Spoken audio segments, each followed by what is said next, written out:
శ్రీ సత్యసాయి జిల్లా చెర్వోపల్లిలో టీడీపీ నేతలు రెచ్చిపోయారు. వైఎస్ఆర్సీపీ కార్యకర్త హరికృష్ణపై పచ్చ బ్యాచ్ దాడికి దిగింది. హరికృష్ణ ఇంటికి వెళ్లి మరీ విచక్షణారహితంగా కొట్టారు టీడీపీ మూకలు. అడ్డొచ్చిన కుటుంబ సభ్యులపై దుర్భాషలాడుతూ భయాందోళనకు గురిచేశారు. ఇటు టీడీపీ నేతల దాడిలో హరికృష్ణ తల, ముఖంపై తీవ్ర గాయాలయ్యాయి. తనపై దాడి జరిగిన విషయాన్ని పుట్టపర్తి పోలీసులకు ఫిర్యాదు చేశాడు బాధితుడు హరికృష్ణ. తల, ముఖంపై ఉన్న గాయాలతోనే పోలీస్ స్టేషన్కు వెళ్లి కులశేఖర్ రెడ్డి, దేవానందరెడ్డి, బయ్యపరెడ్డి, భువన్ రెడ్డిపై కంప్లైంట్ చేశాడు. తనను తీవ్రంగా గాయపరిచిన నిందితులను కఠినంగా శిక్షించాలని డిమాండ్ చేశాడు.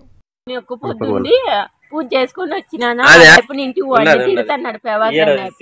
ఇంటికి అంటే పోలేదు అప్ప బలుపు పీకేసినాడు. ఆడ మొబ్బు కాలని ఆడుకునే వాళ్ళకి ఏంటి పీకెత్తావురా ఇప్పంటే వేరే ఇప్ప భయపడిన అయిపోయి వాళ్ళ అన్నదమ్ములు అందరూ నీకేం రాని అందరూ వచ్చి రాళ్ళు ఇంటిలో పిల్లలు ఎత్తుకొని వచ్చి తల మూతి మీద ఎవరు, తలకాయ మీద ఎవరు, కాలు మీద ఎవరేసి మళ్ళీ ఇంటికి దూరం అందరినీ పిల్లలు కూడా కొట్టేకొస్తున్నారు సార్. ఆడపిల్లలు కూడా కొడుతున్నారు.